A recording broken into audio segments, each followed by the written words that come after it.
Ganda ng pagka-crispy niya. Kahit air fry siya. Crispy, diba?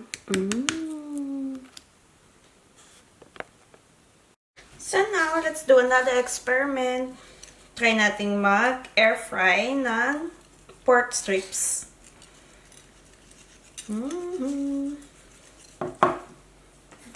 And I would just salt it.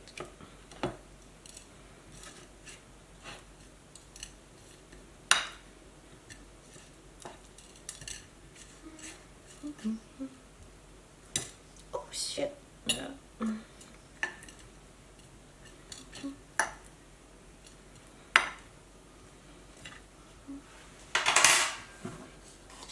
Then salt again.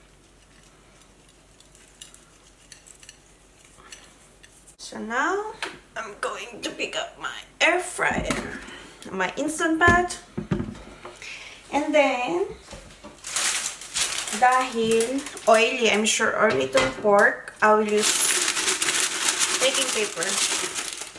And then this one, I will put it.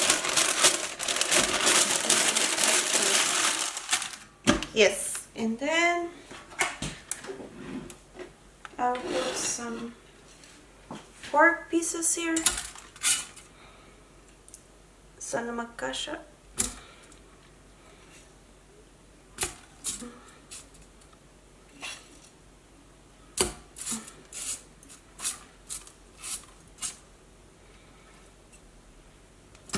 That one.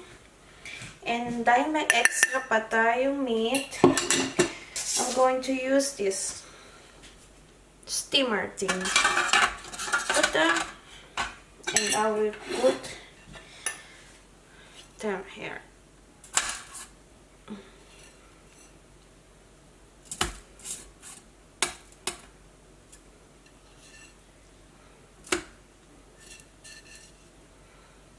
This one. Yeah, and because I will air fry my pork, I'm going to use this lid. Ito yung pang air fryer, and may handle siya dito. And then hanapin ko lang ulit paano ko i-close itong. Oops.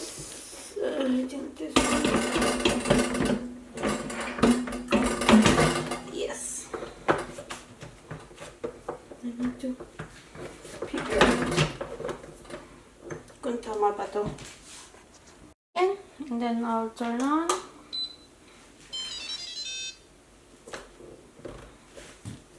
Check again. Okay. Then it's good. I will air fry.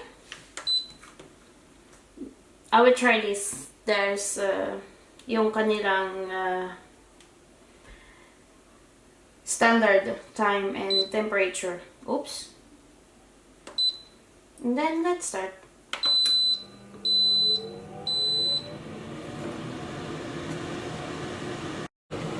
Ayan, tapos na.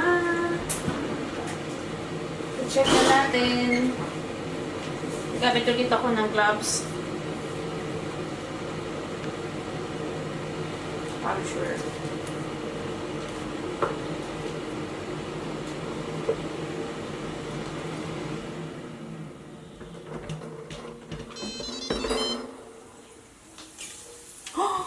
My God, delicious.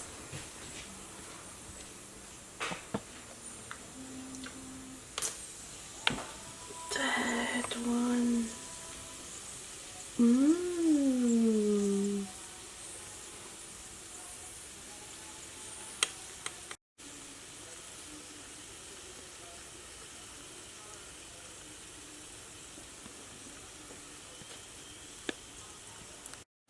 Gusto ko yung medyo crispy pa, kaya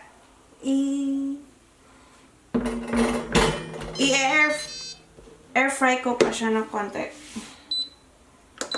Mga 5 minutes siguro. Then start.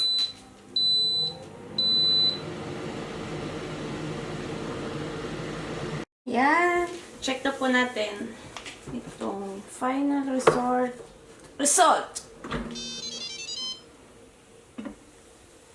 Ooh,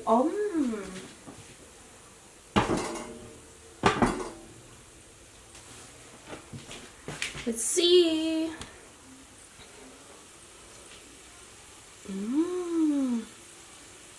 I think it's done. Okay na siya. Ito na yung crispiness na gusto ko.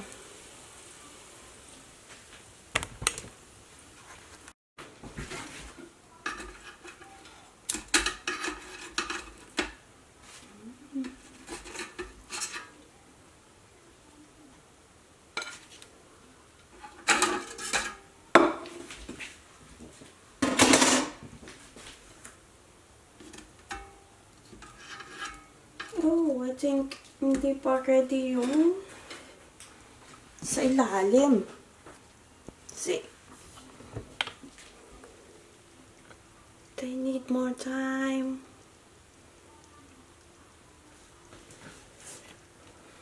Hindi masyadong not crispy. Pagawin ko. I'll take it again.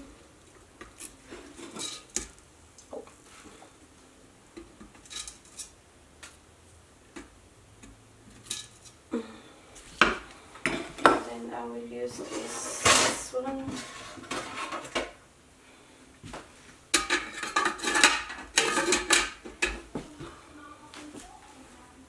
Then, ito gamitin ko.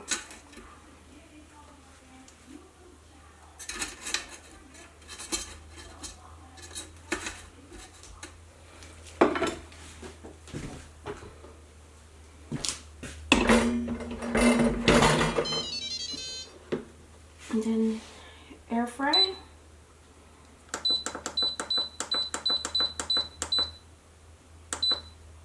Maybe 40 minutes.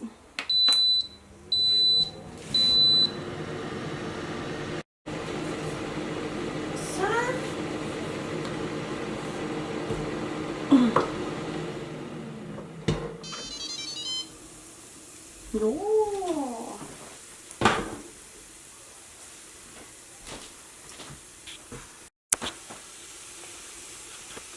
Yum. Crispy.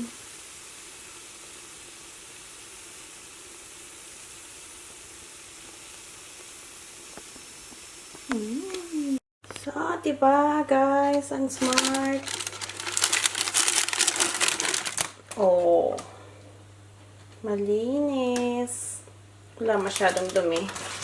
Kaya, gamit kayo ng baking paper para konti lang ang linisin. So, tara na guys. Dinner na tayo. Ito yung pork na in-air fry ko kanina. And then, boiled potatoes and parsley soups. Tara na. Kain na tayo.